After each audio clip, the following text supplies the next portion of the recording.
Naranasan mo na ba ang magpautang ka sisi dahil naawa ka? Pero ang ending, ikaw ang masama. Magandang araw mga kasari-sari. Kumusta kayo? Kumusta ang tindahan ninyo? Sa mga hindi nakakakilala sa akin, ako si Ate Tintin. Siyempre, nagmamarites ako ukol sa ating negosyong maliit gaya ng sari-sari store. Pero siyempre, alam nyo na ang intro ni Ate Tintin ukol sa utang ang topic natin ngayon mga kasari. Pero bago mag-umpisa si Ate Tintin, pahingi naman ng isang subscribe dyan sisi ha. Huwag ka nang mahiya sa akin. At sa mga dating nakasubscribe, please naman wag na kayo mag-unsubscribe. Magkwentuhan tayo mga kasari, sama-sama tayong magchismisan.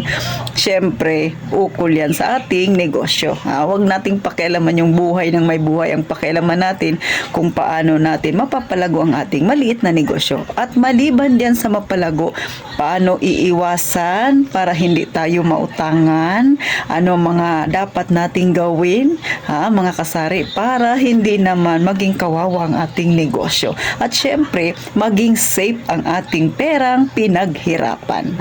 Ito na ha. Alam niyo mga kasari, sa totoo lang ha. Totoong totoo yan. Minsan hindi lang minsan, talagang halos madalas na nangyayari. Nababalitaan natin, napapakinggan natin sa mga kaibigan natin, yung pinautang mo, mapapera man yan, ulaman ng tindahan, pinahiram mo, pinagkatiwalaan mo siya kasi nga naawa ka sa kanya, pinanghawakan mo yung pangako niya, nababayaran ka rin. Pagkatapos malaman-laman mo na ichika ka na sa iba, ikaw na ang masama. Lalo na kapag sinisingil mo na siya. Sa totoo lang mga kasari, no, na itong mga pinapahiram natin na minsan sumasama rin ang loob mo. Ikaw na nga yung tumulong, ikaw pa yung napapasama. Parang gusto nilang sabihin na kung hindi mo sila pinahiram, hindi sila mababaon sa utang.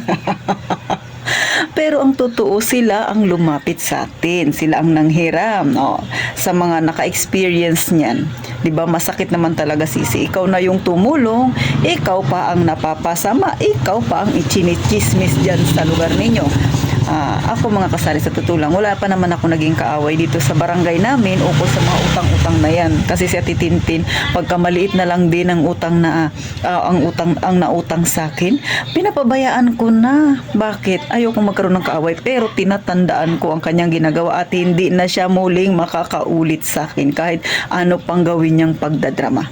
Bakit? Ayoko nga at maaari na makipagsagutan, pero minsan hindi natin masisisi yung mga sisi natin na makipagsagutan.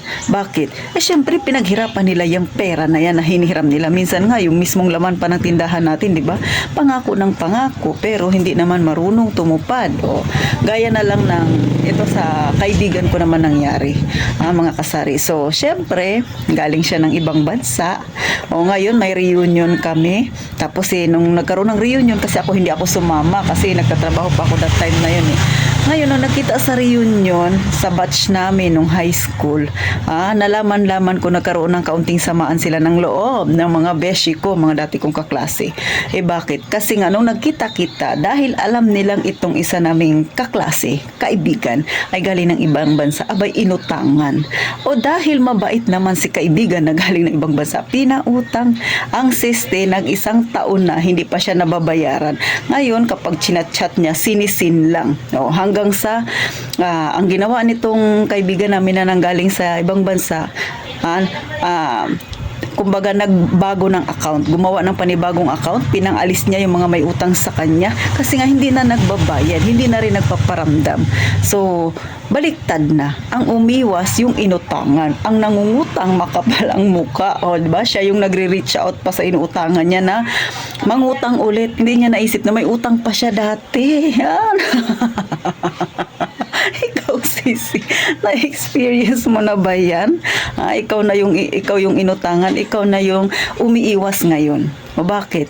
Minsan hindi na lang iniisip na ito may malaking utang sa akin to. Minsan yung iba hindi na lang sinisingil.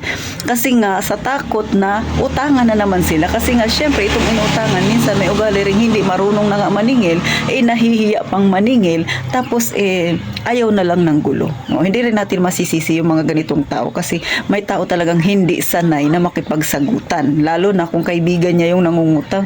Pero minsan naisip mo, saan kaya sila kumukuha ng lakas ng loob, no? Mangungutang ulit sa'yo, hindi pa nga nakakabayad. Ito sisi real talk ito, totoong nangyari. Hindi ko sana malalaman yung ganong kwento. Ngayon, inad ako ng kaibigan ko na yun na galing na ibang bansa. Sabi ko, bakit dalawa ng account mo? Sabi niya kasi, sabi niya, panibagong account ko na ito. Pinangtatanggal ko yung mga may utang sa akin. Sabi ko, baliktad na ba? Ikaw na yung umiiwas? Sabi niya, kasi baka utangan ako ulit. O di ba mga kasari? Natawang-tawa talaga ako sa kanya. Sabi ko, sino ba yung mga may utang sa'yo? So, naikwento niya sa akin.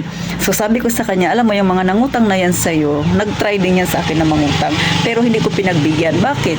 Kasi nung high school tayo, kilala ko na yung ugali nila. So, wala rin naman silang mauutang sa akin kasi ako mismo naghihirap. At saka kung mayroon man akong pera, hindi para yun sa kanila na ipapautang ko. Kundi may pinaglalaanan yun. At ayokong ipahiram yun dahil lang sa may problema sila. Siyempre, unahin ko muna yung problema kong lutasin. Hindi ko nga malutas kako yung problema ko, lulutasin ko pa yung problema nila.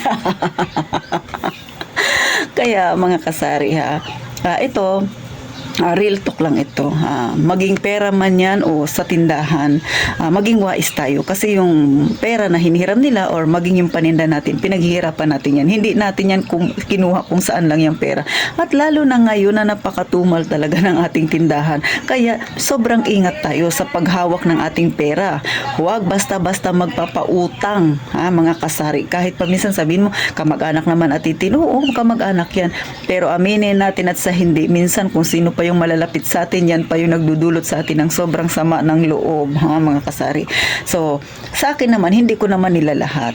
Pero mas mainam pa rin na maging maingat kayo, lalo na sa perang pinaghirapan natin. Kasi ang lahat ng yan ay may pinaglalaanan. Kung minsan kasi, naawa ka lang, kaya yung hindi naman para sa kanila, or hindi naman natin sobra extra pera, yun ay pinapahiram natin.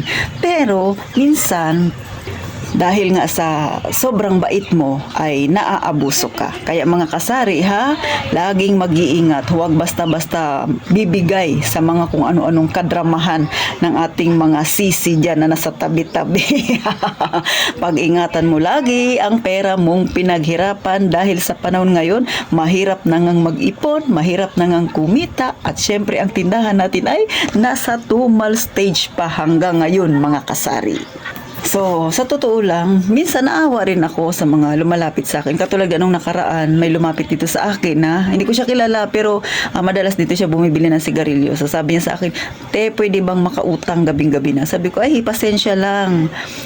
Hindi talaga ako nagpapautang. Kinausap ko siya ng ganun. Kasi, alam niyo bakit hindi ako nagpapautang mga kasari? Lalo na kung kahit na sabing bumibili siya sa akin, hindi ko siya kilala.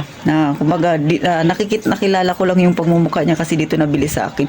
Pero ayoko na hanggat maaring magtiwala kasi na-experience ko na yan. Yung mga nagbo-board dito malapit sa amin. Kasi yung harap ng tindahan ko ay may boarding house dyan. Yung mga nagbo-board dyan sa kanila, nangutang sa akin minsan. Tapos umalis na pala. Hindi ko nalaman na umalis na siya. May utang siya sa akin. So, mahirap mga kasari. Kasi sabihin pa natin na sa 500 lang yung naging utang niya sa akin. Abay, tubo ko pa rin yun. Kung hindi ko yun pinautang, dapat may savings ako na 500 sana. O diba? Sayang yun. Kahit maglakad ka sa kalsada, wala ka nang makikita na 500 ngayon, nalilipad-lipad yan sa harapan mo. Kaya si Ate Tintin, lagi nang maingat, lalo na sa aking tindahan mga kasari. So sana mga kasari ito naman ay hindi ko naman pinipilit ang lahat na sang-ayunan ng aking mga sinasabi. Pero alam ko na experience nyo ito. Ikaw nang tumulong, at the end of the day, ikaw pa rin ang masama. Hanggat maaari mga kasari, piliin natin ang dapat nating tulungan. At kung meron ka rin namang itutulong, why not? Pero kung wala kang maitutulong mga kasari, ay wala tayong magagawa. Kasi syempre, pare-parehas tayong nasa daan ng paglalakbay. Kanya-kanya tayo ng krus na pinapasan. Nasa sa atin na lang kung paano natin dadalhin ang kanya-kanyang pagsubok na ipinagkaloob sa atin. So paano mga kasari, hanggang dito na lang. Huwag na kayong mahiya kay Tintin. Mag-subscribe na kayo. Lalo na ngayon, linggo mga kasari Syempre dapat pahinga-pahinga, pero dahil nga si Ate Tintin ay walang magawa sa tindahan, kaya eto, nagmamarites ako sa inyo dahil nga may naalala ko, ukol na naman dyan sa utang-utang na yan ha mga kasari. Kaya laging isipin, huwag padadala sa magaling magdrama dahil ang perang pinaghirapan natin sa tutulang, dugot pawis ang ating ipinuhunan upang tayo ay makapag-ipon o kaya ay makapagtabi. So hanggang dito na lang si Ate Tintin.